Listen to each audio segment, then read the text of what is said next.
Briser les sentences ancestrales. Dis avec moi, briser les sentences ancestrales. Genèse chapitre 3, verset 17. Il dit à l'homme, c'est Dieu, puisque tu as écouté la voix de ta femme, et que tu as mangé de l'arbre au sujet duquel je t'avais donné cet ordre, tu n'en mangeras point, le sol sera maudit à cause de toi. C'est à force de peine que tu en tireras ta nourriture tous les jours de ta vie. Dis avec moi, le sol sera maudit à cause de toi. Genèse 4, verset 11 dit, maintenant, tu seras maudit de la terre qui a ouvert sa bouche pour recevoir de ta main le sang de ton frère Abel. Ça, c'est Genèse 4, verset 11, l'histoire d'Abel. Amen. Genèse chapitre 8, verset 20. Noé bâtit un autel à l'Éternel. Il prit de toutes les bêtes pures et de tous les oiseaux purs, et il offrit des holocaustes sur l'autel. L'Éternel sentit une odeur agréable, et l'Éternel dit en son cœur, je ne maudirai plus la terre à cause de l'homme, car les pensées du cœur de l'homme sont mauvaises dès sa jeunesse, et je ne frapperai plus tout ce qui est vivant comme je l'ai fait. Acclame la parole de Dieu.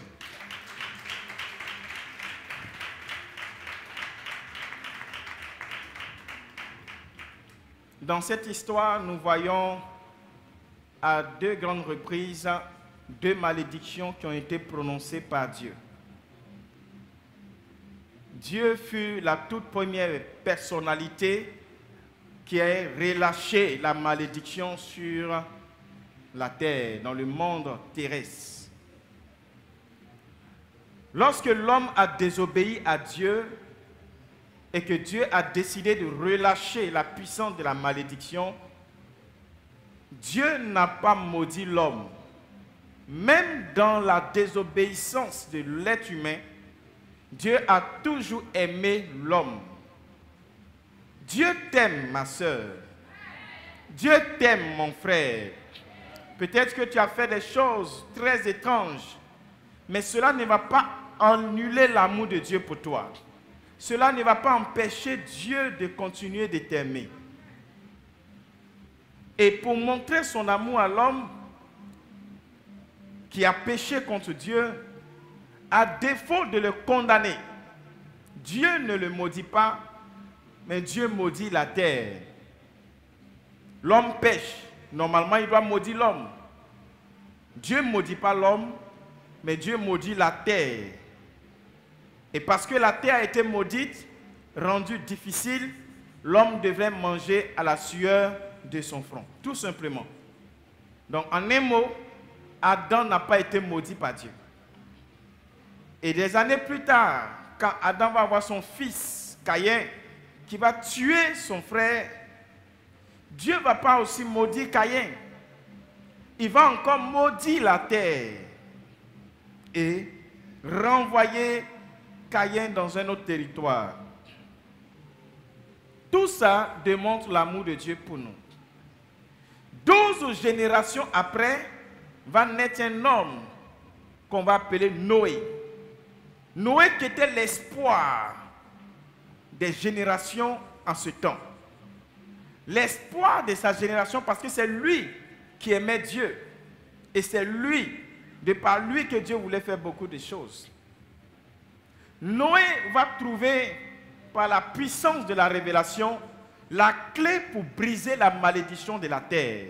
La Bible dit un matin, Noé va prendre des animaux purs, des bêtes pures, et il va offrir tous ces animaux sur un autel à l'Éternel Dieu.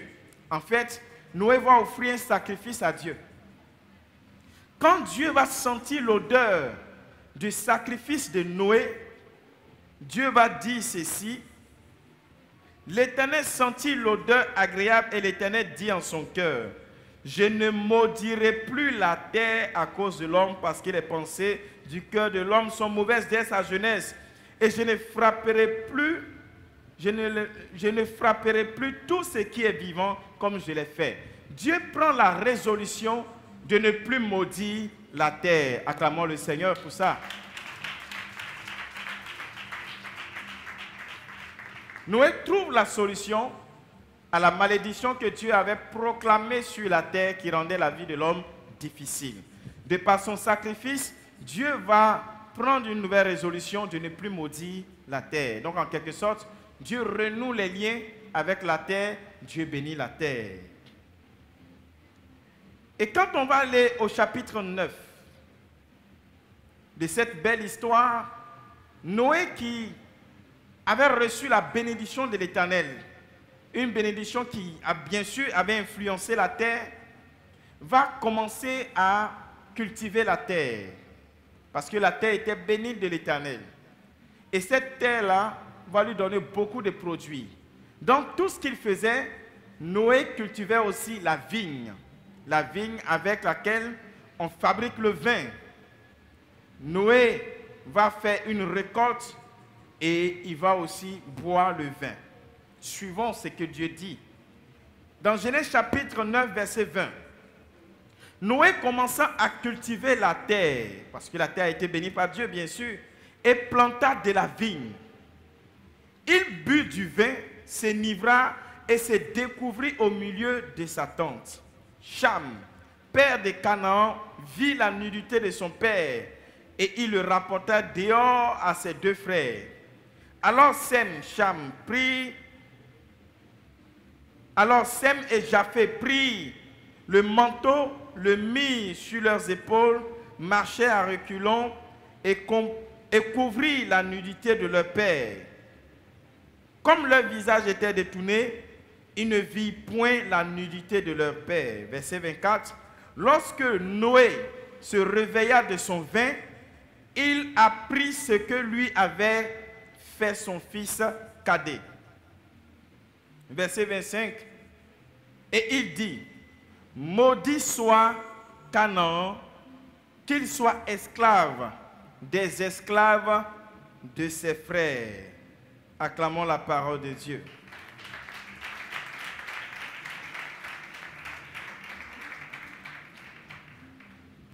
Au travers de ce texte, nous voyons Noé qui venait de sortir d'une malédiction, qui va être béni par Dieu, qui à son tour va aussi maudire. Nous retenons que du temps de Dieu, quand Dieu maudit, est-ce qu'il maudit l'homme?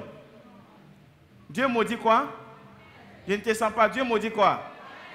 Dieu maudit la terre. Dieu va annuler la malédiction par l'offrande de Noé.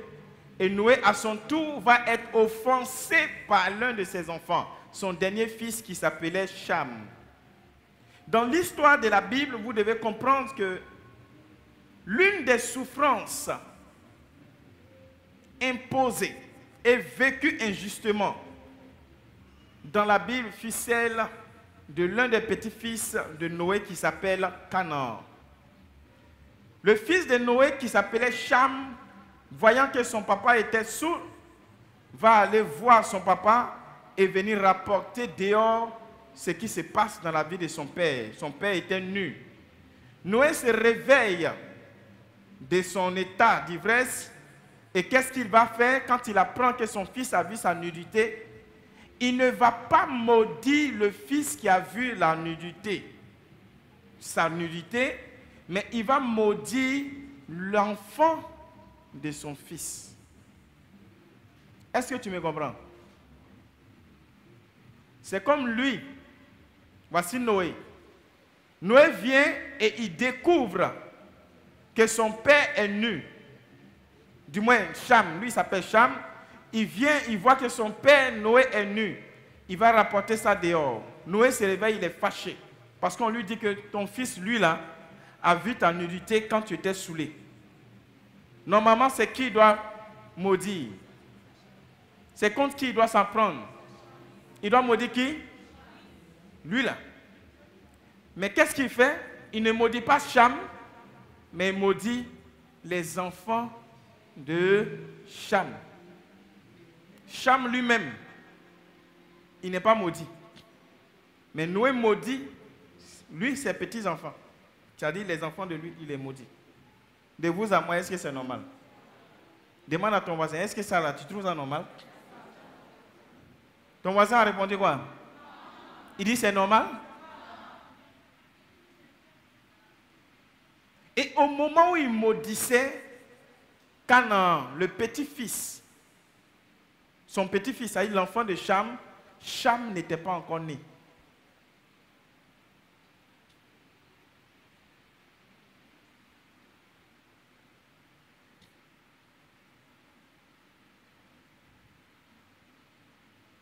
Est-ce qu'on se comprend? Il n'était même pas encore quelqu'un.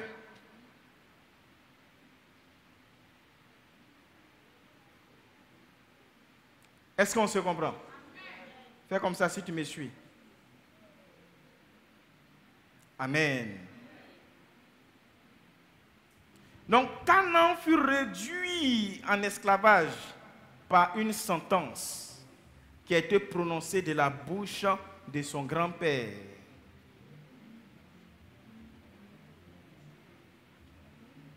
Donc, son grand-père, pour punir son père, a relâché une sentence sur sa vie en déclarant une malédiction. Ce type de malédiction est appelé décret ou bien sentence. Pourquoi? Parce qu'il s'exécute immédiatement à cause des forces spirituelles qui naviguent derrière ces paroles proclamées par une bouche autorisée.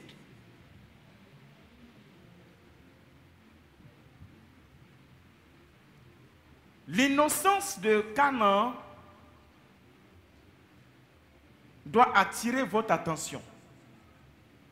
Quelqu'un qui n'a rien fait, quelqu'un qui n'a pas vu la nudité de son père, quelqu'un qui n'a ni vu la nudité de son grand-père, quelqu'un qui n'a fait aucune chose injuste, se retrouve maudit, lui et sa progéniture.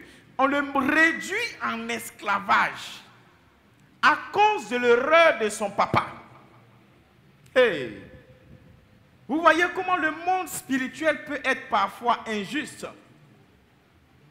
Tel Canaan, est-ce que tu n'es pas en train de subir des choses que ton père a fait? Est-ce que tu n'es pas en train de payer pour des choses dont tu n'as même pas été la cause, que tu n'as payé aucun prix?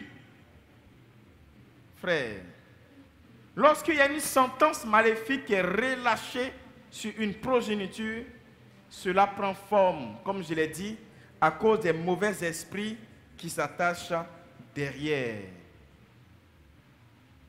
C'est une grande injustice. Si Cham avait été maudit, on aurait compris cela. Mais l'enfant n'a rien fait.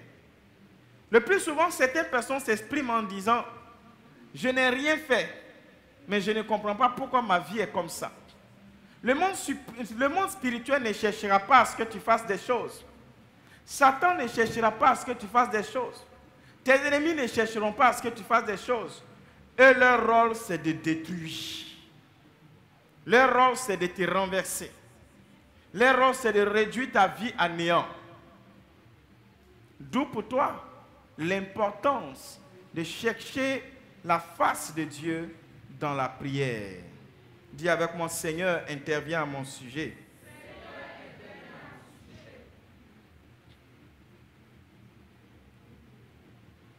La sentence